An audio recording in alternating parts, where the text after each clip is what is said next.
Solar growth puts farmland at risk? In today's show, we take a quick look at a recent article by Reuters that appeared in my local paper.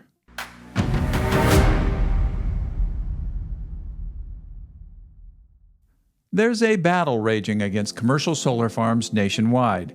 This last Saturday, I opened my local paper, online of course, and the lead article blared out, "Solar growth puts farmland at risk." Let's look at this article critically to see how well it holds up under scrutiny. I'll read you the lead paragraphs and link to the full article in the description should you wish to read the rest. Reuters, Jasper County, Indiana. Dave Duttlinger's first thought when he saw a dense band of yellowish-brown dust smearing the sky above his Indiana farm was, "I warned them this would happen." About 445 acres of his fields near Wheatfield, Indiana, are covered in solar panels and related machinery.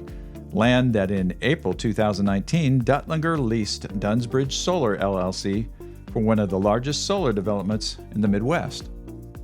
On that blustery spring afternoon in 2022, Duttlinger said his phone rang with questions from frustrated neighbors. "Why is dust from your farm inside my truck? Inside my house? Who should I call to clean this up?" According to Duttlinger's solar lease reviewed by Reuters, Dunsbridge said it would use commercially reasonable efforts to minimize any damage to and disturbance of growing crops and cropland caused by its construction activities outside the project site and not remove topsoil from the property itself. Still, subcontractors graded Duttlinger's fields to assist the building of roads and installation of posts and panels, he said, despite his warning that it could make the land more vulnerable to erosion. Crews reshaped the landscape, spreading fine sand across large stretches of rich topsoil, Duttlinger said. When Reuters visited his farm last year and this spring, much of the land beneath the panels was covered in yellow-brown sand where no plants grew. "I'll never be able to grow anything on that farm again," the farmer said. About one-third of his approximately 1,200-acre farm, where his family grows corn, soybeans, and alfalfa for cattle, has been leased. This article goes on to present different points of view about using farmland for energy purposes and the impact on the land, but I'm going to concentrate on the lead-in, which is the leased Duttlinger ground. Now, this one is interesting for a variety of reasons and brings up a number of questions. First of all, a quick search brings up an article from the Rensselaer Republican dated July 3, 2019, entitled "Leaders Locals Talk Solar Panel Project." In the article, it states Dave Duttlinger, a landowner and farmer in the Kankakee Township area, said he is allowing panels to be used on the least productive ground he owns. Duttlinger said that hopefully this can help bring a tax base back into the county.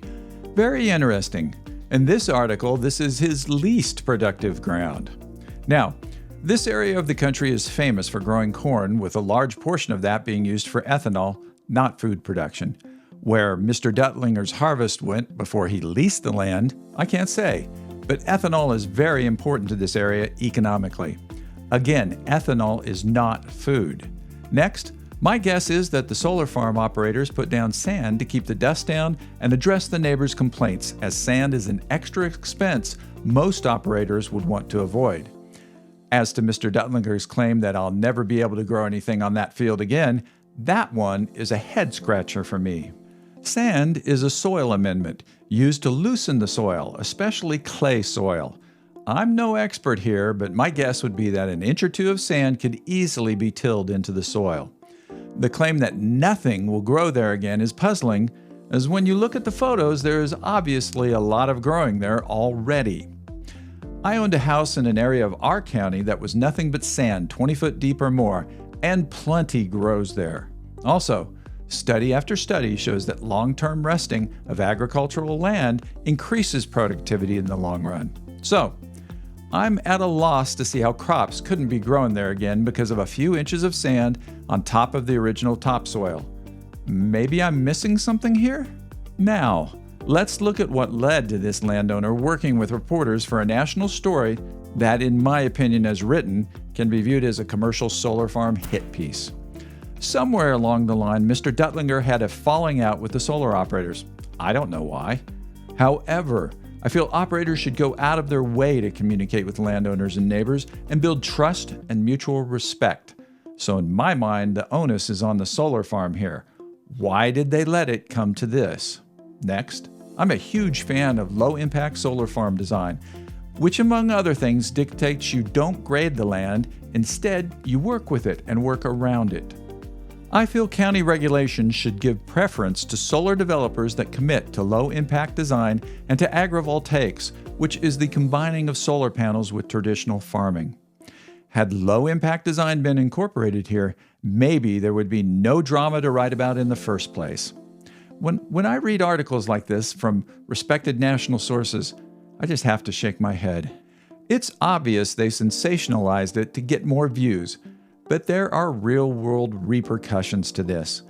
Most people won't read beyond the headline or first few paragraphs.